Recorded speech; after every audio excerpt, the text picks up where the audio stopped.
किसान भाइयों, राम राम, नमस्कार, जय सिया राम। मैं फिर आपके सामने पुनः प्राकृतिक किसान राहुल अवस्थी बुंदेलखंड प्राकृतिक विद्या फार्म से आपका स्वागत करता हूं। आप लोग कैसे हैं?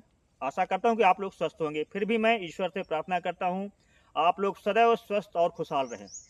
जैसा कि आप लोग आज इस वीडियो में देखेंगे कि मैं आज चर्चा करने वाला हूं फर्टिलाइजर। ऐसा फर्टिलाइजर का ऐसा माया जाल फैला हुआ है कि लोग भ्रमित हैं। किसान बेचारे सीधे साधे हैं, उनको नहीं मालूम क्या डालना है क्या नहीं डालना। जैसा आप बताएंगे वैसा ही आदमी तैयार हो जाता है।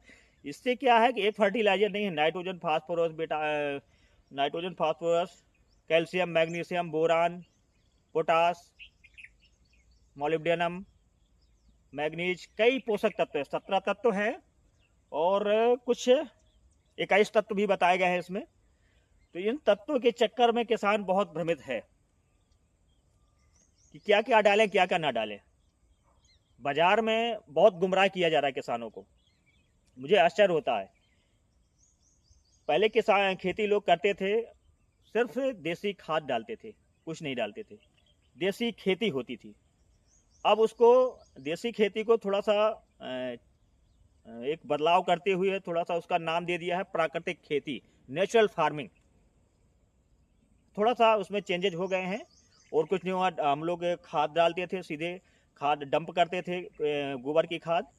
इसके बाद जब वो खाद तैयार हो जाती थी तो हम लोग सीधे पटक देते थे खेतों में। तो खेतों में क्या है कि एक गलती और करते हैं हम लोग, जब भी खाद का प्रयोग करते हैं तो वो सूखी नहीं होनी चाहिए, वो आपको लाभदायक नहीं है। हमेशा खाद थोड़ा सा मॉइस्चर होना चाहिए जब फायदा करती है।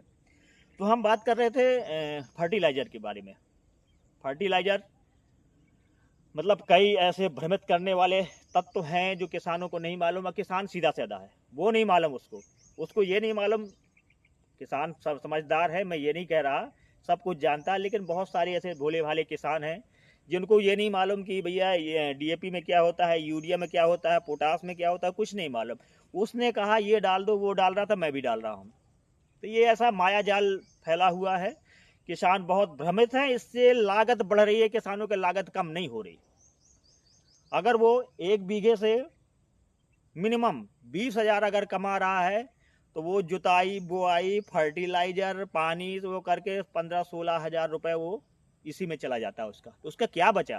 4-5 हज़ार रुपये बचता, क्या कर लेगा वो जो है। तो इससे माया जाल से हमें निकलना पड़ेगा, क्योंकि नाइट्रोजन है यूरिया में तो डीएपी में फास्फोरस पोटास नहीं है। ये सब चल रहा है षड्यंत्र। तो उससे हमें किसानों को पीछे बैक ले जाना है, आगे न ले जाके हमें उसी परंपरा में आना है। हमें देसी खेती में लौट के आना है, लागत को कम करना है। आप देख रहे होंगे ये चने का खेत है, बहुत ही लेट बोनी हुई है। हमारे यहाँ 4.5 महीना बारिश होने के बाद जो है यहाँ जुताई नहीं हो पाई। तो आप ये देख रहे हैं, ये दिसंबर की फसल दिख रही है आपको, दिसंबर की फसल दिख रही है। फिर भी जो है जीवामृत डालने से इसमें अलग एक जैसे कि हम लोग कहते हैं ना, खुशहाली दिख रही है, एक अलग रौनक दिख रही है इसमें फसल में। तो हमें लौट कर देसी खेती में आना पड़ेगा, क्योंकि इतना हम लोगों का लागत बढ़ रहा है। अगर एक एवरेज माना, किसान कभी भी अपना लागत कितना लग रहा है ये एवरेज नहीं निकालता कि हमारा खाद में कितना लगा और बुआई में कितना लगा, कुछ नहीं देखता। तो हमें ये आकलन करना पड़ेगा कि हमें बचता क्या है। तो हमें लौट के आप देसी पद्धति में आना पड़ेगा। जीवामृत हो गया, घन जीवामृत हो गया, और बहुत सारी दवाइयाँ हो गई, टॉनिक हो गई, ये सब जो है प्राकृतिक तरीके से देसी तरीके से बनाई जाती हैं। इसमें क्या है कि आपकी लागत नहीं लगना। आप पहले प्रयोग कर लीजिए, आप न करिए, आप 1 बीघे से जो है अपने खाने के लिए प्रयोग करिए। मैं नहीं करता, जितनी खेती है आपकी पूरी करिए, आप 1 बीघे से शुरुआत करिए आप। तो उसमें आप सिर्फ जीवामृत दीजिए, फिर बताइएगा आप 2 जीवामृत पानी के साथ दे दीजिए। फिर वो फसल ये फसल में अंतर बताइएगा। एक तो आपको शुद्ध अनाज प्राप्त होगा, जमीन की स्ट्रक्चर संरचना में सुधार होगा, सॉइल जिसकी कहते हैं सॉइल की संरचना में सुधार होगा, लाभदायक जीवाणुओं की संख्या बढ़ेगी, अपने आप जो है जमीन आपकी भुरभुरी, डीएपी, यूरिया, पोटास, विटामिन ये सब डालने से आपकी जमीन कठोर हो गई है। आपकी इतनी कठोर हो गई है कि जो सूक्ष्म जीव रहते हैं उनको सांस लेने की जगह नहीं रह गई, संरचना में बदलाव आ गया है। तो हमें संरचना में सुधार करना है, क्योंकि जैसे हम सांस लेते हैं ऐसे जमीन को भी सांस लेने के लिए चाहिए, क्योंकि उसमें जो सूक्ष्म जीव रहते हैं उनको ऑक्सीजन चाहिए। तो हमें ये भ्रम जाल से किसानों को हटाना है और देसी खेती में जोड़ना है, गौ आधारित खेती। जीवामृत डालिए, उसका कमाल देखिए। अगर आपको लगता है कि हाँ वास्तव में जीवामृत में कुछ है, तो आप क्यों लागत की ओर बढ़ रहे हो? आप क्यों ज़्यादा दिमाग लगा रहे हो कि आपको नाइट्रोजन डालना है, फास्फोरस डालना है, पोटाश डालना है, विटामिन मैग्नीशियम डालना है, कैल्शियम डालना है, बोरान डालना है? क्यों इस चक्कर में भ्रम में पड़े हुए हो आप? इनको आप सब छोड़ो, आप तो सीधे देसी खेती में आइए। आपको जो लागत बढ़ रही है, अभी मैं बता रहा था 1 बीघे जैसे 20,000 कमाई हो रही है, तो कम से कम आपका 8-10 हज़ार लग रहा है, तो 8-10 हज़ार तो बचेगा, लागत तो आपकी बच रही है। और एक ये होगा कि जो देसी गौवंश है, देसी गौवंश जो है, देसी गाय का दूध बहुत ही सर्वोत्तम माना गया है। भैंस की अपेक्षा देसी गाय का जो है दिमाग तेज होता है, बुद्धि का विकास होता है, शरीर का विकास होता है। तो ये अगर आप गाय पालेंगे उससे आपको दूध मिलता रहेगा, और गाय को ज़्यादा कुछ नहीं चाहिए।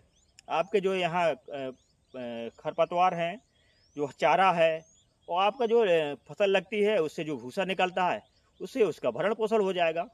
तो गाय आपको बल्कि बहुत कुछ दे रही है, आपको गोबर भी दे रही है, उससे आप कंडे भी बना रहे हैं, उपले बना रहे हैं, जीवामृत उससे तैयार कर रहे हैं। तो आपको ऐसा कुछ लागत नहीं बढ़नी। आप 1-1, 2-2 गाय आप लोग रख सकते हैं, और एक छोटे स्तर से शुरुआत करिए आप लोग।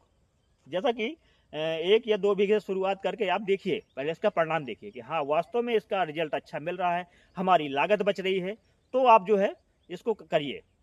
तो मैं एक संदेश देने के लिए मैं आपके सामने प्रस्तुत हुआ हूँ कि ये भ्रम जाल किसानों को डुबो दे रही है, षड्यंत्र में फंसा हुआ है किसान बेचारा, क्या डालें क्या ना डालें। क्योंकि जितना अंधाधुंध रासायनिक का प्रयोग कर रहे हैं हम जो है, तो जमीन हमारी बंजर हो रही है, कुछ नहीं हो रहा। अब किसान क्या कर रहा है, 10 किलो यूरिया डाल रहा है, फिर 15 किलो डाल रहा है, फिर 20 किलो डाल रहा है। उत्पादन नहीं बढ़ना आपको। अगर आप मात्रा ज़्यादा कर रहे हो उससे उत्पादन नहीं बढ़ना, क्योंकि आपकी ज़मीन बंजर होती जा रही है। कुछ सालों में आप देखने को मिलेगा कुछ भी उत्पादन नहीं मिलेगा। तो आप अपनी मातृभूमि को, अपनी ज़मीन को बचाइए और गौ आधारित खेती में लौटिए। मैं वीडियो के माध्यम से एक ये आप लोगों के संदेश था कि आप लोग भी शुद्ध आहार खाइए और अपने शरीर से बीमारियों को हटाइए। जो बुलावा दे रहे हैं आप रासायनिक खा खा के, पैसा तो बहुत कमा रहे हो आप लोग, लेकिन शुद्ध जो है इंजन रूपी जो है शरीर में आहार नहीं ले रहे हो आप। तो आप प्रयास करिए कि अपने शरीर को हमेशा स्वस्थ, क्योंकि आप बुढ़ापे की अवस्था में फिर आपको बहुत सारी बीमारियां घेरती हैं, फिर आप ढूंढते हो प्राकृतिक चीज़ें मिल जाए। अरे पहले से आप इस चीज़ का भरण पोषण करिए ना, शरीर को मजबूत प्रदान करिए। पहले आप ध्यान नहीं देते हैं, लास्ट स्टेज में आते ही वो होते हैं, जैसे कोई रिटायर हो जाता है बाद में, मुझे ये करना है लास्ट स्टेज में। लास्ट स्टेज में क्या कर सकते हो आप? जो है बुढ़ापे में आप सोच रहे हो मैं ये कर लेता, फार्म हाउस बना लेता। अरे भाई एक सोच रखिए आप, जब भी आप नौकरी करते हैं या कुछ करते हैं, बिजनेस करते हैं, कि थोड़ा थोड़ा उस चीज़ को, जैसे फार्म हाउस बनाना, कुछ करना है तो उसका सेटअप तैयार करिए। बुढ़ापे में कुछ नहीं होता, क्योंकि शरीर भी जवाब देने लगता है, क्योंकि जो आपने रासायनिक खाया है तो वो कहाँ काम देगा? वो तो आप बीमारियों के न्योता दे रहे हैं। आए दिन जो है डॉक्टर के पास आप जा रहे हैं। अरे प्रकृति में इतनी सारी पत्तियां लगी हुई हैं, प्रकृति की पत्तियों का सेवन करिए, हमेशा स्वस्थ रहिए। नहीं, आप लोगों को जो है प्रकृति का सेवन नहीं करना और सीधे जो है रासायनिक ओर बढ़ना है, लेके सीधे खाना है, डालना है। अभी तो समझ में नहीं आ रहा, लेकिन पहले से आप सचेत हो जाइए। मैं यही किसानों को एक संदेश दे रहा था, ये भ्रम जाल में किसान फंसा हुआ है, लागत बढ़ रही है, उसको आय कुछ नहीं हो रहा। तो किसान भाइयों, ये वीडियो कैसा लगा जरूर बताइएगा। नमस्कार, जय श्री राम।